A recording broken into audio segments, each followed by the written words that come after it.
पवित्र श्रीमद् भागवत गीता, पवित्र चारों वेद, पवित्र कुरान शरीफ, पवित्र बाइबल, पवित्र गुरु ग्रंथ साहिब, पवित्र कबीर साहिब की वाणी में छुपे हुए गूढ़ रहस्य अर्थात तत्व को जानने के लिए कृपया अवश्य सुनिए जगत गुरु तत्वदर्शी संत रामपाल जी महाराज के मंगल प्रवचन। बोलो सतगुरुदेव की जय। बंदी छोड़ कबीर परमेश्वर जी की जय। बंदी छोड़ गरीबदास जी महाराज जी की जय। स्वामी रामदेवानंद जी गुरु महाराज जी की जय। सर्व संतों की जय, सर्व भक्तों की जय, धर्मी पुरुषों की जय, श्री काशी धाम की जय, श्री छुडानी धाम की जय, श्री करौथा धाम की जय, श्री बरवाला धाम की जय। सत साहिब ग्रीब नमो नमो सतपुरुष को नमस्कार गुरु की नहीं, सुर नर मुनि जन साधुआं संतों सर्वसदी नहीं। सतगुरु साहेब संत सब डंडो तम प्रणाम, आगे पीछे मध्य हुए तिनको जा कुर्बान। नराकार निर्विषम काल जाल भयभंजनम निर्लेपम निज निर्गुणम अकल अनुबेशुंदनम सोहम सुरति समाप्तम सकल समाना निरतलह उज्ज्वल हिरंबर हरदमम बेपरवा अथा है वार पार नहीं मज्जतम। ग्रीव जो सुमर सिद्ध होई गणनायक गलताना, करो अनुग्रह सोई पारस पद परवाना। आदि गणेश मनाऊं गणनायक देवन देवा, चरण कमल लो लाऊं आदंत करो सेवा। परम शक्ति संगीतम रिद्धिदाता सोई, अवगत गुण अतीतम सत्य पुरुष निर्मोही। जगदम्बा जगदीशम मंगल रूप मुरारी, तन मन अर्पों शेषम भक्ति मुक्ति भंडारी। सुर नर मुनि जन ध्यावे ब्रह्मा विष्णु महेशा, शेष शेष मुख गावे पूज्य आदि गणेशा। इंद्र कुबेर सरीखा वरुण धर्म राधावे, समर्थ जीवन जी का मन इच्छा फल पावे। 33 कोटि अधारा ध्यावे शेष 88, उतरे भव जल पारा कट है यम की फांसी। 33 कोटि अधारा ध्यावे शेष 88, उतरे भव जल पारा कट है यम की फांसी। सत साहिब कर जोरूं विनती करूं, धरूं चरण पर शीश। गुरु जी राम देवानंद जी महाराज ने दियो नाम बख्शीश। कोटि कोटि सिजदा करूं, कोटि कोटि प्रणाम। चरण कमल में राखियो मैं बांदी जाम गुलाम। कुत्ता तेरे दरबार का मोतिया मेरा नाम, गले प्रेम की जेवड़ी जा खेचो वहां जाऊं मैं। तो करो तो बावड़ू, दूर दूर करो तो जाऊं। जो राखो तो ही रहूं, जो देवो सुख।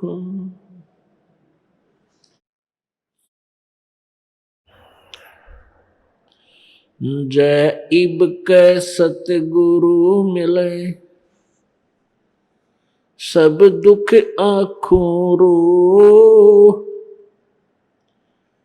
चरणों ऊपर शीश धरूं, कहूं जो कहनी हो। कबीर साईं मिलेंगे पूछेंगे कुशलात, आदि अंत की सब कहूँ अपने दिल की बात। गुरु जी तुम ना भूलियो चाहे लाख लोग मिल जाए, हमसे तुमको बहुत है तुमसे हमको नहीं। कबीर तुमरे विसारे क्या बने किसकी शरण में जाऊं।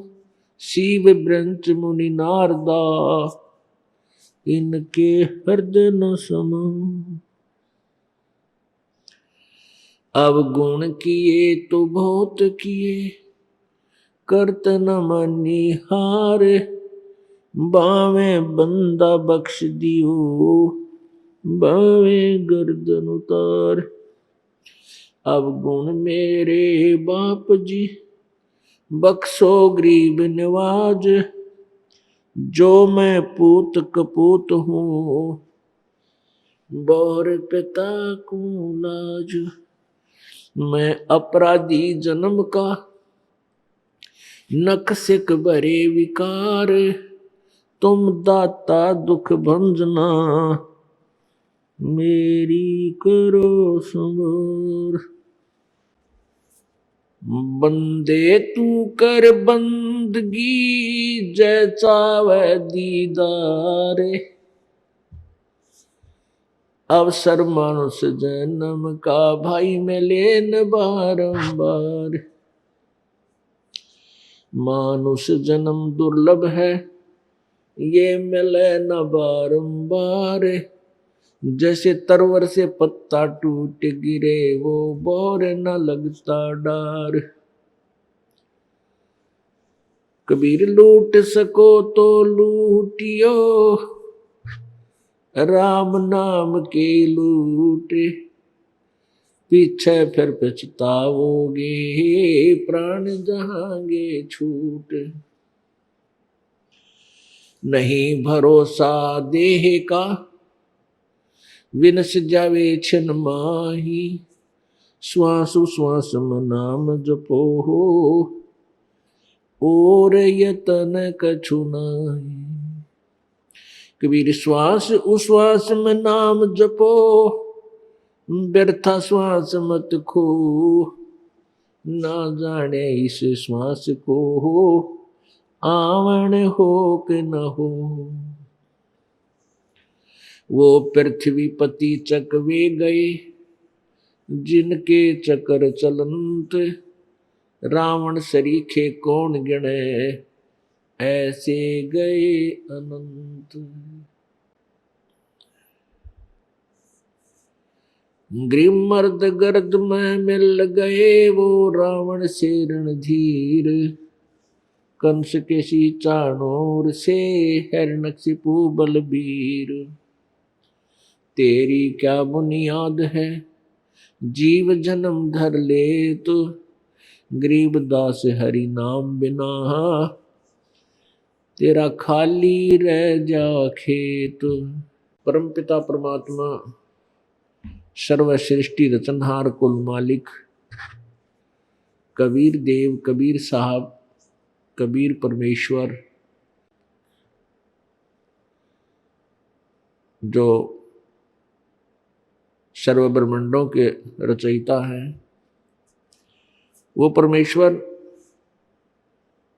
अपनी प्यारी आत्माओं को काल के जाल से निकलने का ज्ञान कराने के लिए स्वयं ही अपने सतलोक से चलकर इस काल के लोक में आते हैं।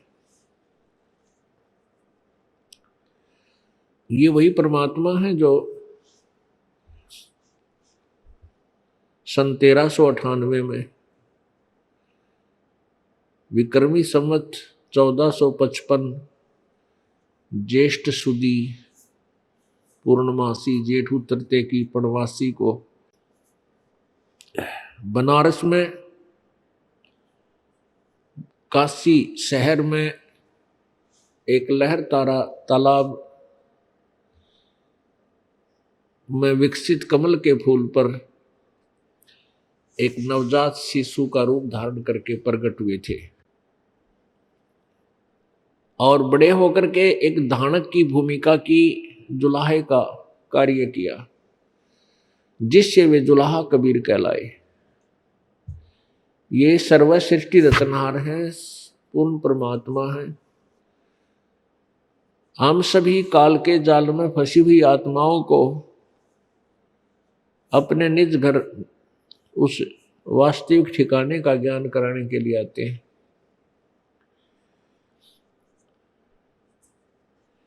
पुण्यात्माओं, मनुष्य जीवन इस प्राणी को बहुत ही पुण्य कर्मों से प्राप्त होता है, और कभी कभी ये दाव लगता है। और मानव शरीर प्राप्त करके हम परमात्मा की साधना नहीं करते। कोई साधना करते हैं तो शास्त्र विरुद्ध करते हैं। पूर्ण परमात्मा की भक्ति ना करके हम अन्य देवताओं, दूसरे भगवानों की पूजाएं करते रहते हैं, जिस कारण से हमारा ये मनुष्य जीवन व्यर्थ हो जाता है और हम इस काल के जाल में फंसे रह जाते हैं।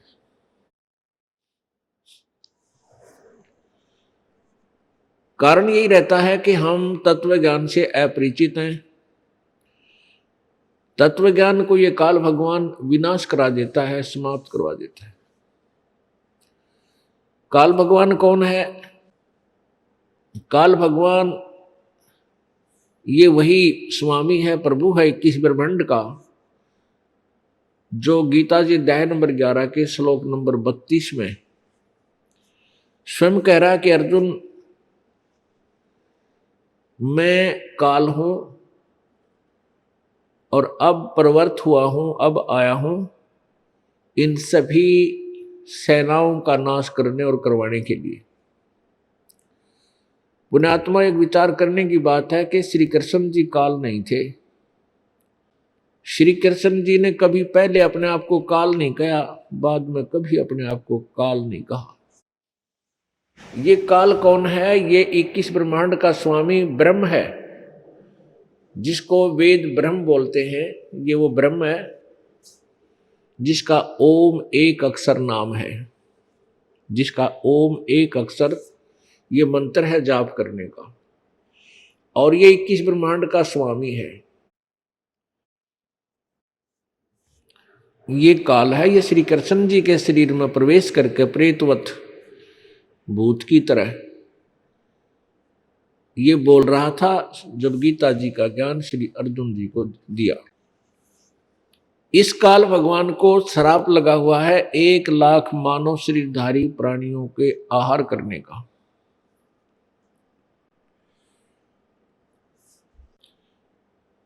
और जिस कारण से ये सभी प्राणियों को वास्तविक ज्ञान से अपरिचित रखता है, अपने नकली झूठे संत बनाकर शास्त्र विरुद्ध साधना को आपके हृदय में जचा के ये आपको शास्त्र विरुद्ध साधना करवा के अपने जाल में फंसाए रखता है। इसको चिंता बनी रहती है कि यदि इन प्राणियों को सच्चाई का पता लग गया, ये सभी भाग जाएंगे और तेरे लोक में कोई नहीं रहेगा। इसलिए ये एडी से लेकर चोटी तक का जोर लगा रखा है इसने कि कोई भी प्राणी सच्चाई से परिचित ना हो जाए।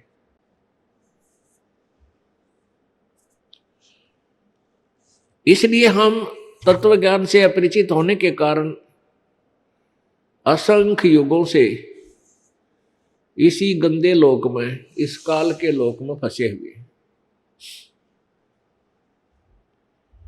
यहां कोई भी प्राणी सुखी नहीं है। वो दयालु परमात्मा, पूर्ण ब्रह्म, सत्य पुरुष स्वयं ही अपने लोक से चलकर आते हैं, सतलोक से चलकर आते हैं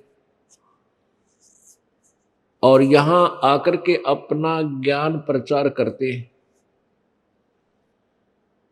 परमेश्वर के ज्ञान को हम इसलिए पहचान नहीं पाते हैं क्योंकि हमारे अंदर उन झूठे गुरुओं ने उन नकली गुरुओं ने, संतों ने अज्ञान भर दिया होता है, और हम उस अज्ञान को बार बार सुनकर उसको हम सत्य मान चुके होते हैं। उसमें किसी को भी नो ऑब्जेक्शन नहीं होता, सभी को नो ऑब्जेक्शन होता है, किसी को एतराज नहीं होता। एक दूसरे से वही ज्ञान सुन सुनकर हम पक जाते हैं, और वो ज्ञान लोक वेद होता है, दंत कथा होती है, जो वेदों और गीता हमारे सदग्रंथों के विपरीत होता है। तो उस ज्ञान को परमात्मा खंडन करने के लिए आता है कि जो तुम साधनाएं कर रहे हो, जिनको तुम परमात्मा मान बैठे हो, ये न तो यथार्थ ज्ञान है और न ही ये भगवान है।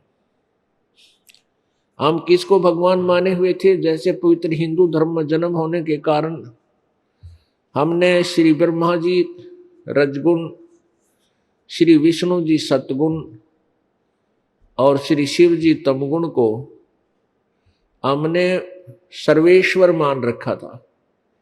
सर्वेश्वर माने सबके मालिक, सब सर्वेश्वर, सबके परमेश्वर, सबके मालिक, सर्व सृष्टि रचनहार, अजरो अमर, इनके कोई जन्मदाता नहीं है। ये सर्वेश्वर, स्वयंभू आदि नामों से हम इनको जानते थे। और इस अज्ञान का बोलबाला पूरे हिंदू समाज में हो चुका था। किसी को भी इस बात पर एतराज नहीं था कि ब्रह्मा विष्णु महेश अजर अमर नहीं है। किसी को भी इस बात पर अविश्वास नहीं था कि ब्रह्मा विष्णु महेश अविनाशी हैं, यानी सभी इनको अविनाशी मानते थे। और उस जिस समय इनके विषय में ये कहा गया कि ये नाशवान हैं, इनके माता पिता हैं, इनकी जन्म मृत्यु होती है, ये सर्वेश्वर नहीं है, तो ये ज्ञान सारा ही विपरीत हो गया, एकदम विपरीत। तो प्रथम बार जब मानव समाज, विशेषकर हिंदू समाज जब सुनता है, उसको एक भयंकर झटका लगता है, और जिसके मुख से ये वचन सुनता है उसको ये मूर्ख मानता है, विरोधी मान लेता है, अक्षुब्ध हो जाता है, नाराज हो जाता है।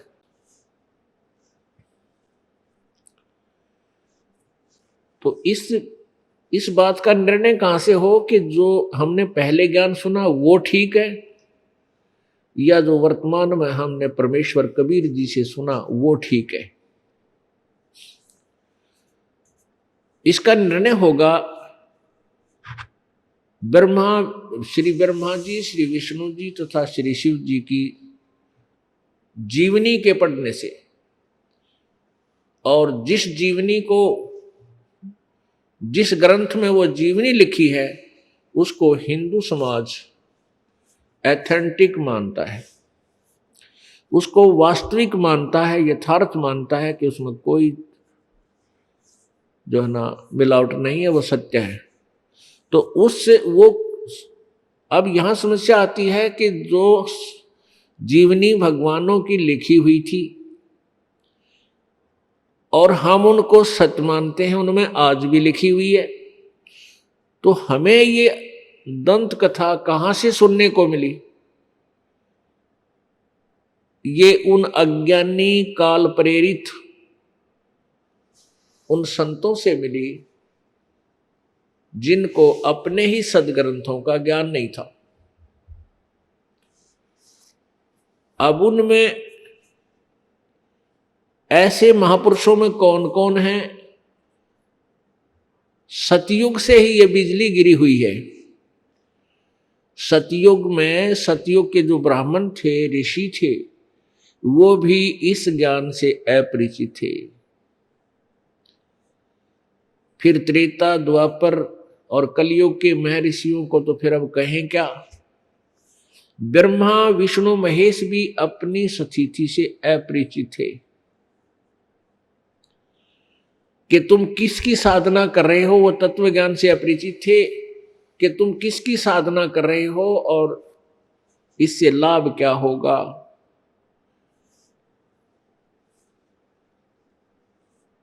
अपुण्यात्मा, वो सदग्रंथ जिनके अंदर ये जीवनी लिखी थी भगवानों की, वो संस्कृत भाषा में लिपिबद्ध थे,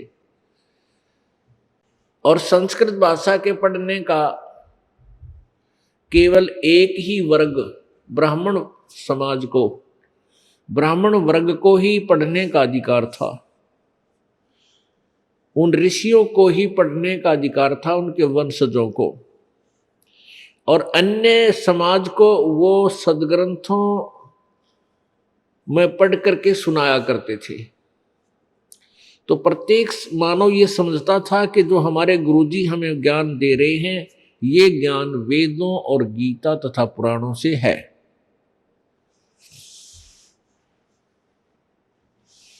इसलिए किसी भी व्यक्ति को ऑब्जेक्शन नहीं हुआ, कोई ऐतराज नहीं हुआ जो उन्होंने हमें दंत कथा सुनाई।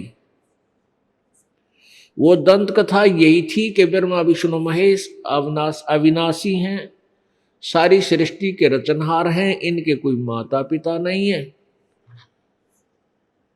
तो इससे हम निसंशय होकर के इन्हीं भगवानों की पूजाओं में आरूढ़ हो गए। कुछ चंद व्यक्ति जो वर्तमान में हैं, वो केवल ब्रह्म साधना करते हैं, और ब्रह्म से ऊपर वो किसी भगवान के विषय में जानते भी नहीं। अपुण्यात्माओं, तीन परमात्मा है, एक ब्रह्म, एक परब्रह्म, एक पूर्ण ब्रह्म। इन्हीं को दूसरे शब्दों में ईश्वर, परमेश्वर, और इन्हीं को अन्य शब्दों में क्षर पुरुष, अक्षर पुरुष और परम अक्षर पुरुष। इन्हीं तीन भगवानों को अन्य शब्दों में क्षर ब्रह्म, अक्षर ब्रह्म और परम अक्षर ब्रह्म, ये इनके तीनों भगवानों के पर्यायवाची उपमात्मक नाम है। अब ब्रह्मा विष्णु महेश की साधना से जीव अमर नहीं हो सकता।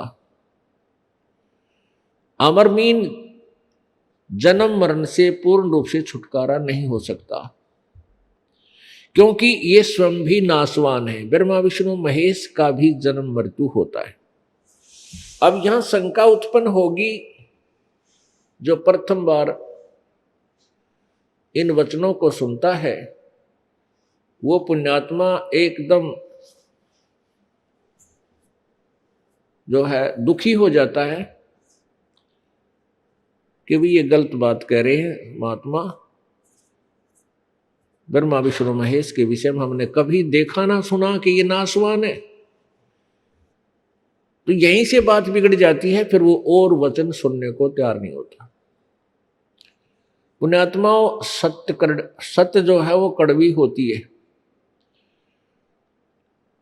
और उसको आपने स्वीकार करना चाहिए। जैसे रोगी होता है, बुखार है, किसी को मलेरिया हो गया, तो मलेरिया के रोगी को कुनीन खानी पड़ेगी,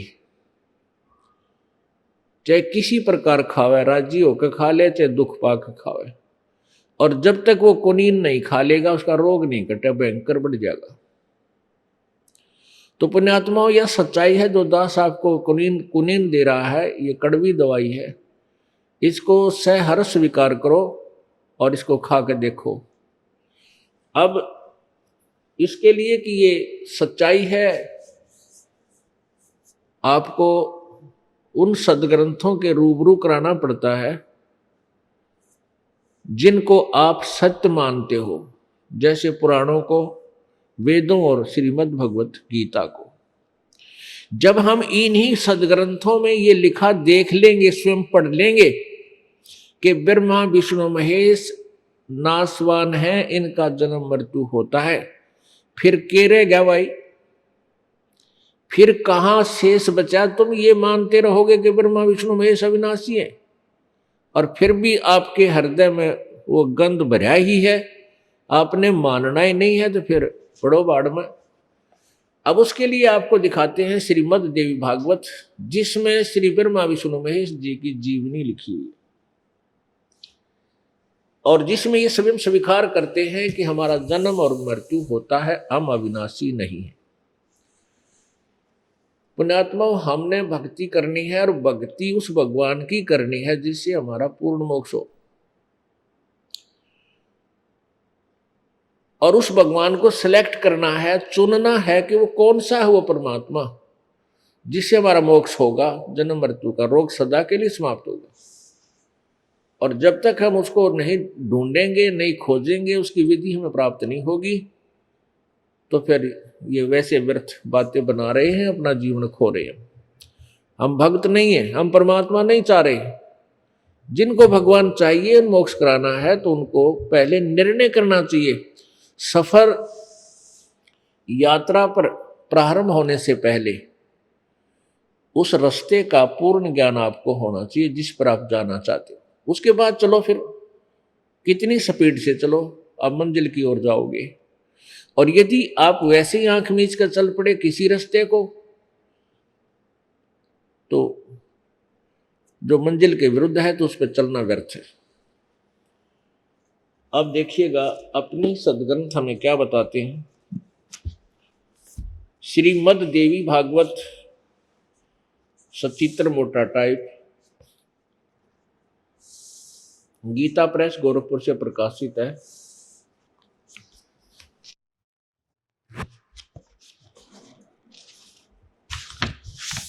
श्रीमद् देवी भागवत, संपादक है हनुमान प्रसाद पोदार, चिमन लाल गोस्वामी। कहाँ से प्रकाशित है? प्रकाशक में मुद्रक गीता प्रेस गोरखपुर, गोविंद भवन कार्यालय कोलकाता का संस्थान, ये गोरखपुर से छपी है। इसके 123 पृष्ठ पे ये देखिएगा, 123 पृष्ठ पे तीसरे स्कंद में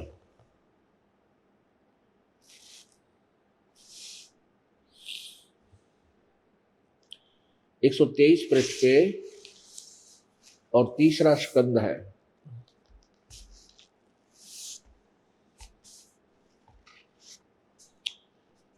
इसमें क्या लिखा है? विष्णु भगवान अपनी माता दुर्गा की महिमा कर रहे हैं।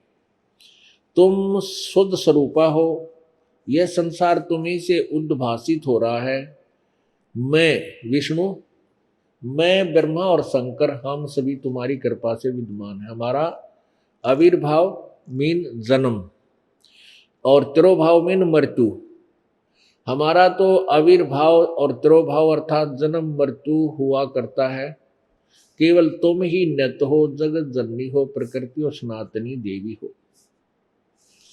ये तो विष्णु जी बोले। अब शंकर जी के बोल सुनो। भगवान शंकर बोले, देवी यदि महाभाग विष्णु तुम्ही से प्रकट हुए हैं, तो उनके बाद उत्पन्न होने वाले ब्रह्मा भी तुम्हारे ही बालक हुए। फिर मैं तमोगणी लीला करने वाला शंकर क्या तुम्हारी संतान नहीं हुआ? अर्थात मुझे भी उत्पन्न करने वाली, जन्म देने वाली तुम ही हो। शिवे, संपूर्ण संसार की सृष्टि करने में तुम बड़ी चतुर हो। इस संसार की सृष्टि, स्थिति और संहार में तुम्हारे गुण सदा समर्थ हैं। उन्हीं तीनों गुणों से उत्पन्न हम, रजगुण यानी हम ब्रह्मा विष्णु और शंकर, यानी रजगुण ब्रह्मा, सदगुण विष्णु, तमगुण शिव शंकर, नियमानुसार कार्य में तत्पर रहते। इससे 3 कंसेप्ट क्लियर हो गए। प्रथम तो ये कि ब्रह्मा विष्णु महेश नासवान है, अविनाशी नहीं है, इनकी जन्म और मृत्यु होता है। और दूसरा ये हो गया कि इनकी माता दुर्गा है। और तीसरा ये हो गया कि रजगुण ब्रह्मा है, सतगुण विष्णु, तमगुण शिव जी। अब ये स्पष्ट हो गया कि ब्रह्मा विष्णु महेश अविनाशी नहीं है, ये मृत्युंजय नहीं है, ये कालज्ञ नहीं है। यदि हम इन भगवानों की भक्ति करेंगे तो हम भी पूर्ण मोक्ष प्राप्त नहीं कर सकते। इनकी साधना से हमें लाभ नहीं, क्योंकि हमें चाहिए पूर्ण मोक्ष। पूर्ण मोक्ष का अर्थ है कि हम सदा के लिए जन्म मृत्यु से छुटकारा पावें। जैसे गीता जी अध्याय नंबर 15 के श्लोक नंबर 4 में कहा है कि अर्जुन तत्व ज्ञान रूपी शस्त्र के द्वारा, गीता जी अध्याय नंबर 15 के श्लोक नंबर 1 से लेकर 4 में वैसे कंसेप्ट क्लियर होता है कि जो अध्याय नंबर 4 के श्लोक 34 में जिस तत्वदर्शी संत के विषय में कहा है कि उस तत्व ज्ञान को समझने के लिए तत्वदर्शी संतों की शरण में जा, उनसे ज्ञान ग्रहण कर।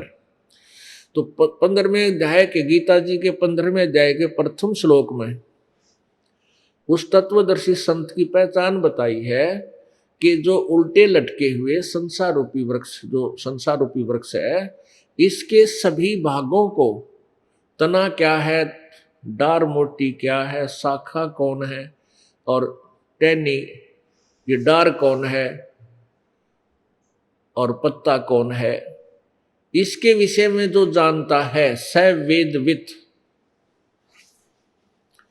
वो तत्वदर्शी संत है। परमात्मा कबीर जी ही आकर के तत्वदर्शी संत की भूमिका करके गए थे और उसी के आधार से इस दास को ज्ञान प्राप्त हुआ। परमेश्वर ने बता रखा है कि अक्षर पुरुष एक पेड़ है, निरंजन वा की डार, तीनों देवा शाखा है और पात रूप संसार।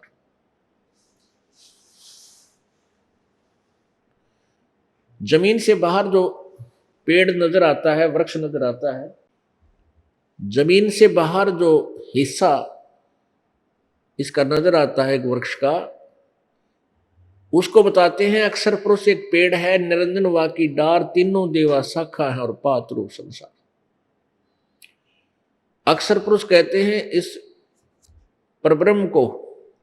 ये तो समझो तना है, आगे चल के एक मोटी डार निकलती है उसमें वृक्ष से, वो समझो ज्योति निरंजन ब्रह्म है ये।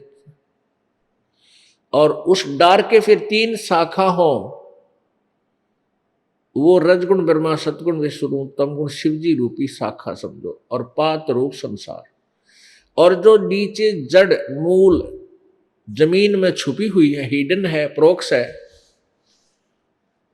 वो परम अक्षर ब्रह्म है, वो पूर्ण ब्रह्म है, सारी सृष्टि का आश्रयदाता है।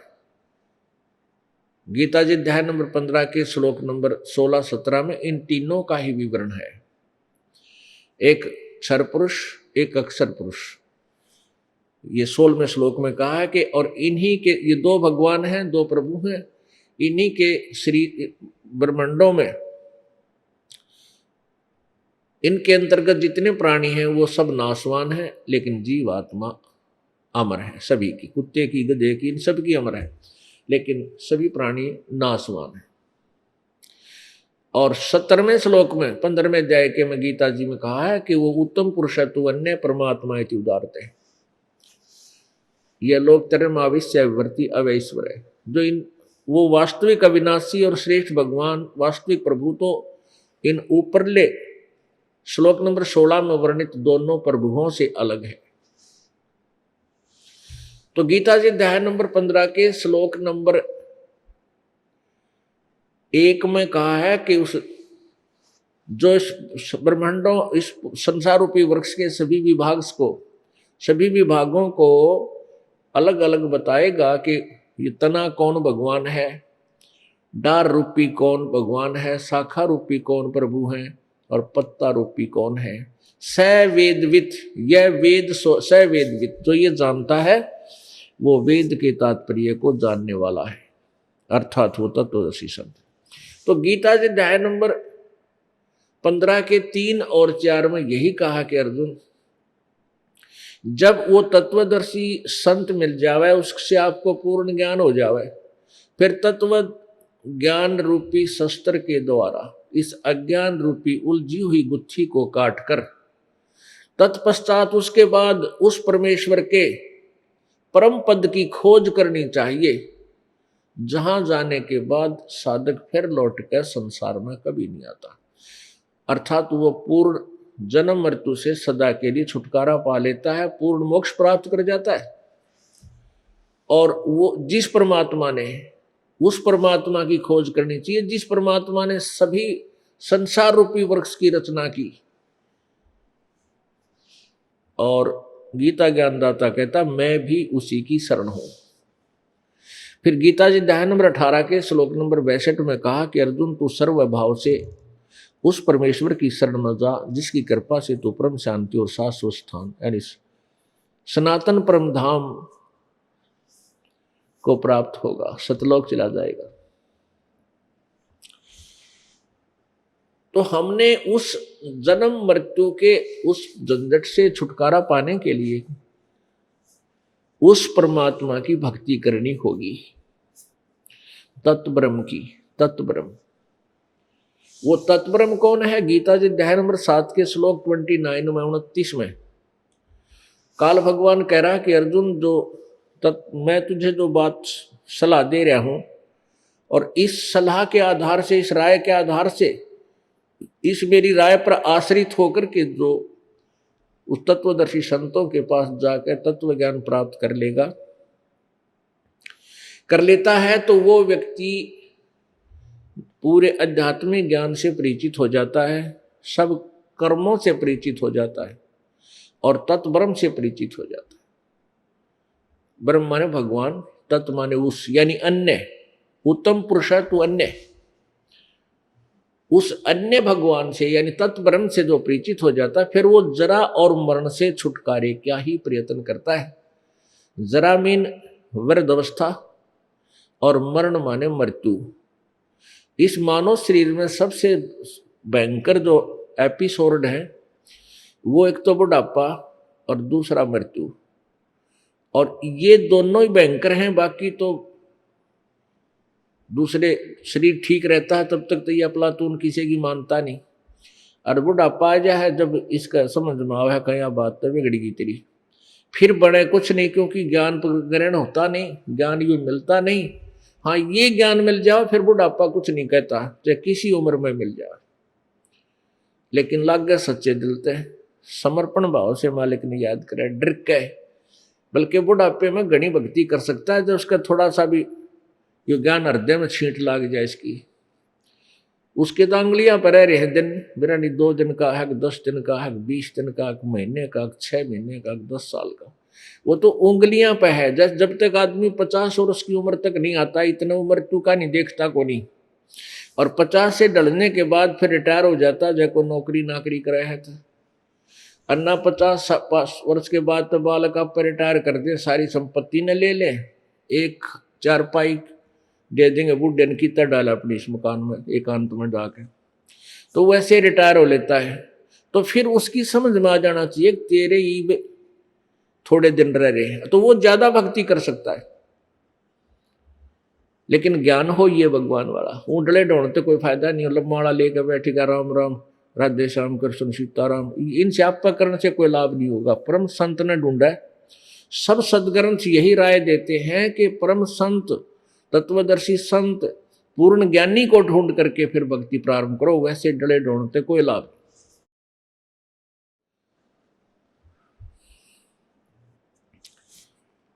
तो इस प्रकार जब हम तत्वदर्शी संत मिल जाता है तो कहते हैं फिर वो व्यक्ति उस परमात्मा को जानकर, तत्ब्रह्म को जानकर और सारे इस कर्मों से झंझट से परिचित हो जाता है। क्या हो जाता है?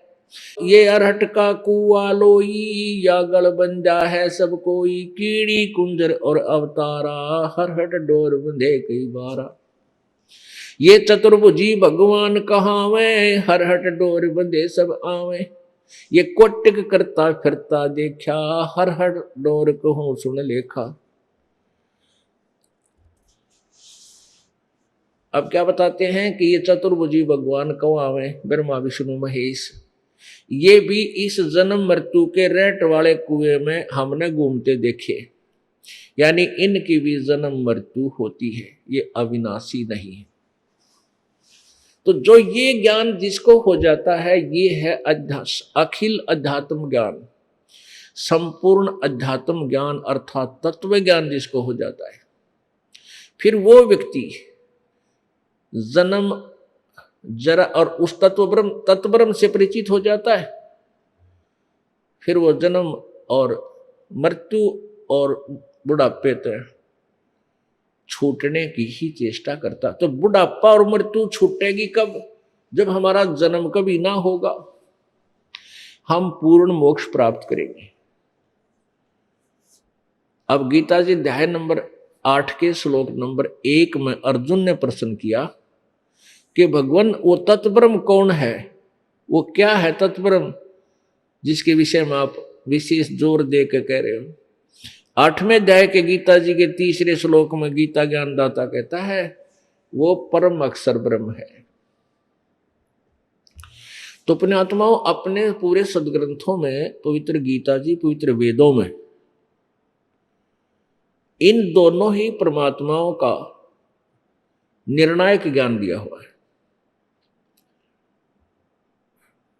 और स्पष्ट किया हुआ है कि ब्रह्म साधना जो करता है उसको क्या लाभ होगा, और जो परम अक्षर ब्रह्म की साधना करता है, ये क्षर ब्रह्म है, ज्योति निरंजन सर्वब्रह्म। क्षर ब्रह्म का अर्थ होता है नासवान भगवान। अब ब्रह्मा विष्णु महेश तो इस ब्रह्म के पुत्र हैं, इस क्षर ब्रह्म के, तो वो तो बिल्कुल है नासवान, और ये भी नासवान क्षर ब्रह्म के नाम से जाना जाता है, अक्षर ब्रह्म।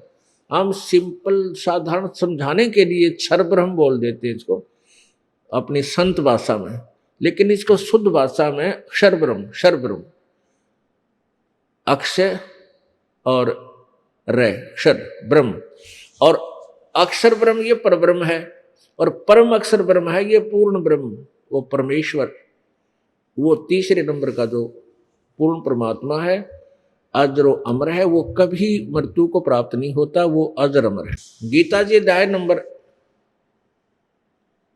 2 के श्लोक नंबर 12 में गीता ज्ञानदाता अर्थात ये क्षर ब्रह्म श्री कृष्ण जी में प्रवेश करके बोल रहा है कि अर्जुन, ये ना समझ के तू और मैं और ये सैनिक अभी वर्तमान में ही जन्मे हैं, नहीं, आप और हम और ये मैं, तू और ये सभी पहले भी जन्मे थे, आगे भी जन्मते रहेंगे।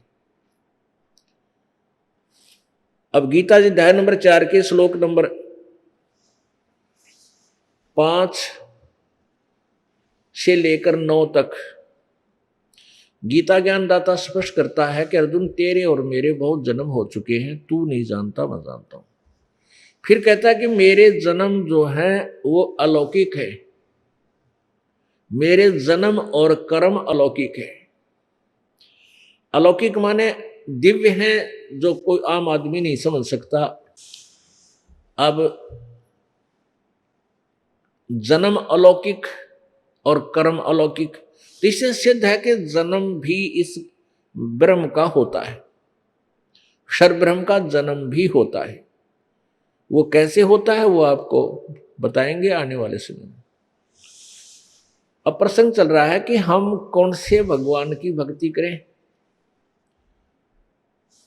और जिससे हमारा ये जन्म मृत्यु का रोग समाप्त हो, ये दुख कष्ट मिटे। उसके लिए प्रमाणित किया जा रहा है कि ब्रह्मा विष्णु महेश नासवान हैं। ये गीता ज्ञानदाता जो श्री कृष्ण जी में प्रवेश करके ब्रह्म बोल रहा है, ये भी नासवान है।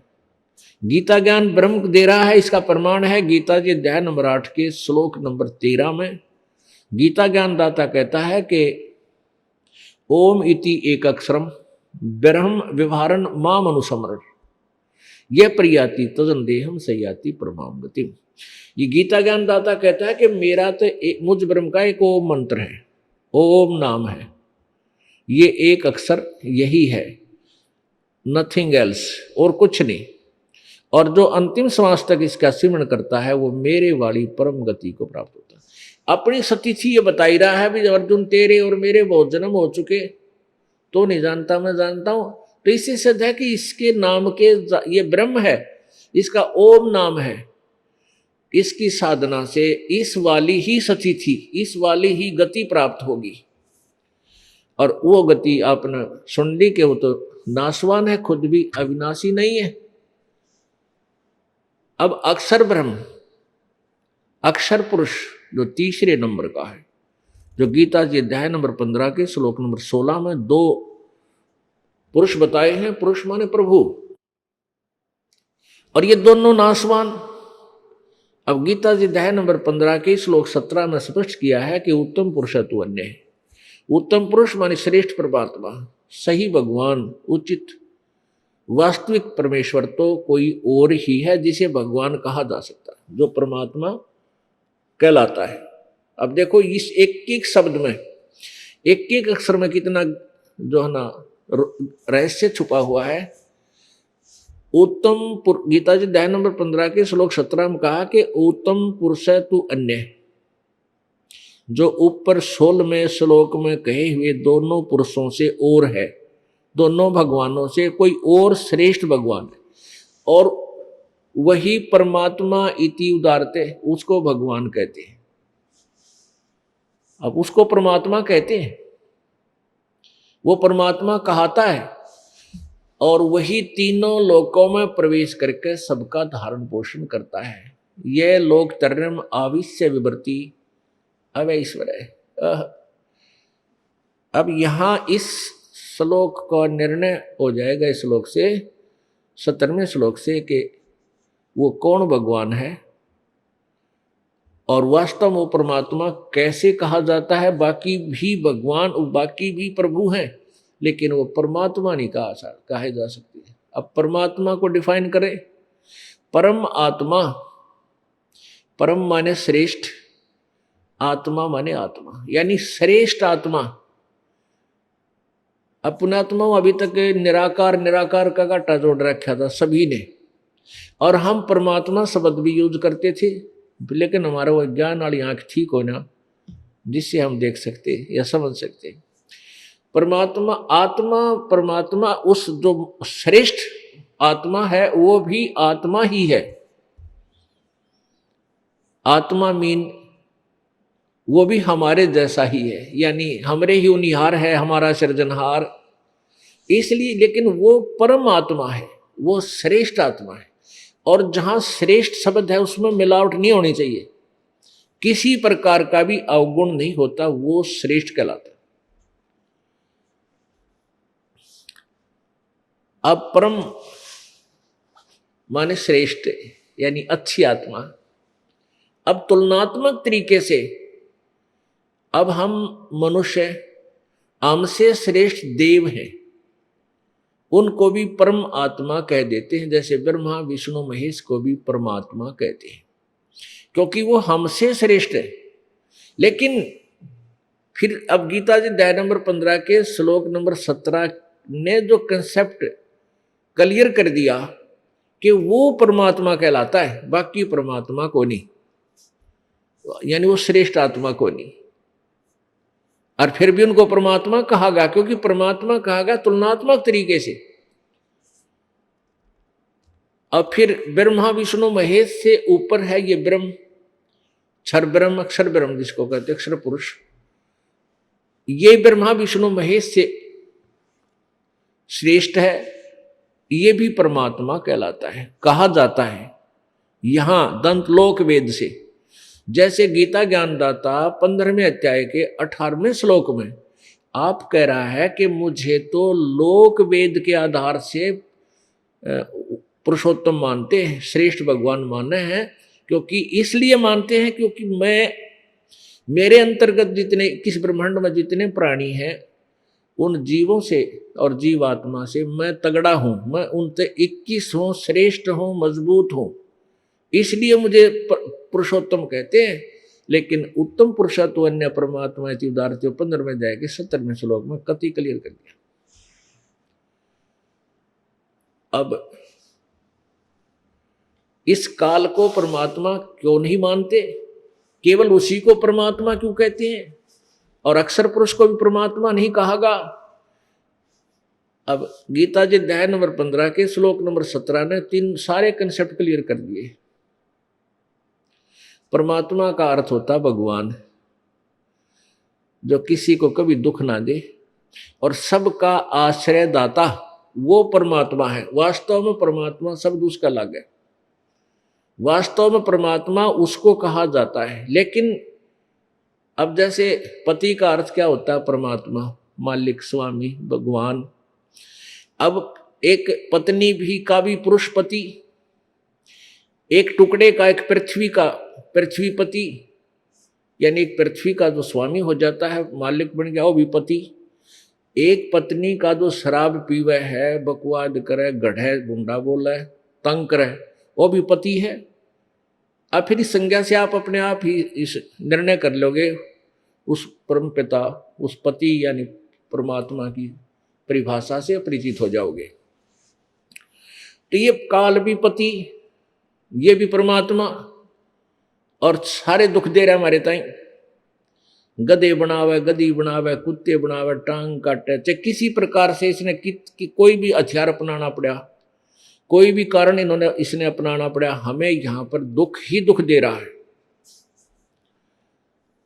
तीनों गुणों से प्रेरित करना, मोह ममता में फंसा के, आपस में राग द्वेष बना के, ये बीड़ी शराब मांस तम्बाकू में उड़ के, ये सब हथियार इस काल ने अपना रखे हैं हमें यहाँ परेशान करने के लिए। और हमें इतना समय ना मिला कि हम भगवान की तरफ सोच सकें। आपस में लड़ मरे, लट्ठम लट्ठा, मन में सबके विकार, कोई कुछ कह रहा है, घर में ऐसी व्यवस्था बना रखी है जैसे एक लड़की, युवा और सास बूढ़ी दोनों ने एक स्थान पर रहना और सारा दिन रहना घर में, और दोनों के विचार कद्दे नहीं मिल सकते, कभी नहीं मिले, क्यों बूढ़े के बालक के विचार कद्दे नहीं मिले। और यहाँ रहना हम जोड़ी से ढंगते दिए इस काल में।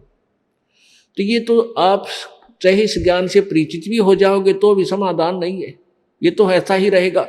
लेकिन इसका समाधान ये बताया कि इस तत्व ज्ञान को समझ के और परमात्मा की आड़ पकड़ के एक तो नम्रता लावे, ज्ञान से परिचित हो जावे।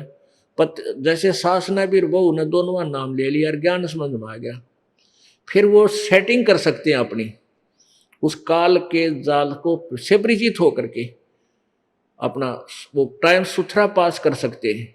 और कोई विकल्प नहीं इसका, यदि यहाँ रहेंगे तो ऐसा ही बना रहेगा। तो ये काल परमात्मा भी है क्योंकि स्वामी है, इसको हम परमात्मा मान रहे थे, लेकिन ये वास्तव में परमात्मा नहीं है, ये भी भगवान नहीं है। परमात्मा वो होता है, पति वो होता है जो कद्दे दुखी नहीं दे। स्वामी जैसे अपने बहुत प्यार से रखे अपने अंतर्गत जो भी जितने जीव हैं, तो वो परमात्मा परमेश्वर अक्षर परम अक्षर ब्रह्म है, वो कबीर देव है। तो ये परमात्मा क्यों नहीं है? अब जैसे कसाई बकरे पालता है, बकरियां पालता है, नर और मादा दोनों को वो परचेज कर लेता है और छोड़ देता है अपने वहाँ जो उसने व्यवस्था बना रखी होती है, एक लंबा चौड़ा चरागाह, उसमें अलग से उनके गर्मी सर्दी से बचने के लिए झोंपड़ी यानी शेड डाल रखा होता है, और वहीं एक तालाब बना रखा होता है उनके पानी पीने के लिए, जलपान करने के लिए, और अच्छी चरागाह भी बनवा रखी होती है जिसके लंबे चौड़े व्यवस्था है। और जो थोड़े बहुत 50-60 बकरे रखता है वो भी व्यवस्था अपनी करके रखता है, चाहे खुद चरा के लावे, उनको नवावे धोआवे, हाथ फेरे उन। तो इससे वो बकरे जो है उस कसाई को परमात्मा मान लेते हैं, अपना अच्छा प्रभु, श्रेष्ठ मालिक, उत्तम पुरुष मान लेते हैं उसको। बड़ा अच्छा व्यक्ति है, बड़ा अच्छा मालिक है, स्वामी है मेरा। क्यों मान लेते हैं? क्योंकि वो चारा चरावे, जलपान करावे, गर्मी सर्दी तो बचावे, और उनके ऊपर का हाथ फेरे। तो वो बकरे जो हैं, वो बकरियां उस कसाई को अपना परमात्मा मानते हैं, अच्छा मालिक मानते हैं। ये देख करके देखिए इसने ये कितनी सेवा करता है, हमारे लिए गर्मी सर्दी का कितना ख्याल रखता है। तो इस पैमाने से वो नाप लेते हैं कि बहुत अच्छा आदमी है, बस इतनी बुद्धि काम करे उनकी। और फिर जब समय आता है उसकी डिमांड आती है, फिर उन बकरों में से किसी की माँ निकाल ली, किसी का बेटा लाठी लेकर डंडा लेकर के, और चार उन आँख लेता है, निकाल लेता है, चाहे किसी का बेटा आओ, किसी की बेटी आओ, माँ हो चाहे बाप आओ, वो ना देखता है कौन मरेगा। उसने तो वो पाले इसलिए रखे थे। तो पुण्यात्माओं, ये काल जो है, ये ब्रह्म, इसने यहाँ कितनी व्यवस्था कर रखी है अपने लिए। कितनी बढ़िया पृथ्वी, इसमें कितनी अच्छी जड़ी बूटियां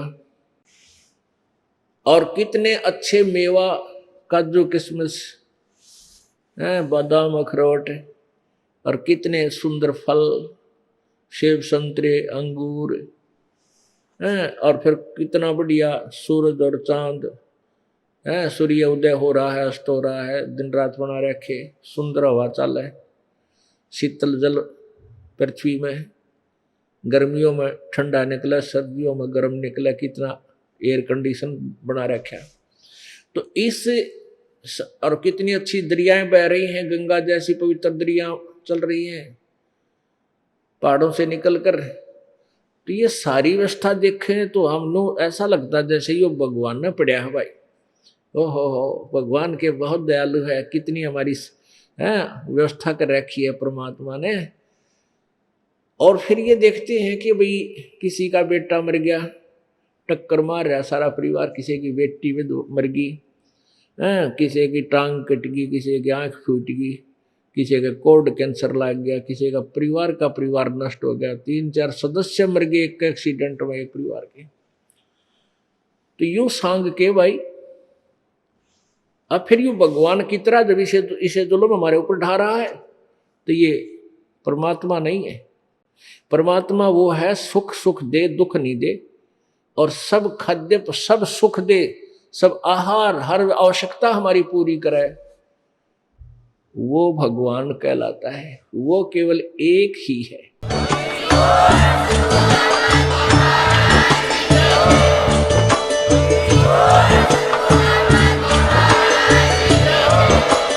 आप सुन रहे थे जगत गुरु तत्वदर्शी संत रामपाल जी महाराज जी के मंगल प्रवचन। अधिक जानकारी के लिए विजिट कीजिए हमारी वेबसाइट www.jagatgururampalji.org। संत रामपाल जी महाराज जी के शुभ आशीर्वाद से पूरे विश्व भर में 500 से भी ज्यादा नाम दीक्षा केंद्र हैं, जिन पर संत रामपाल जी महाराज जी द्वारा ऑनलाइन निशुल्क नाम दीक्षा दी जा रही है। अपने नजदीकी नाम दीक्षा केंद्र का पता करने के लिए संपर्क करें 8222880541।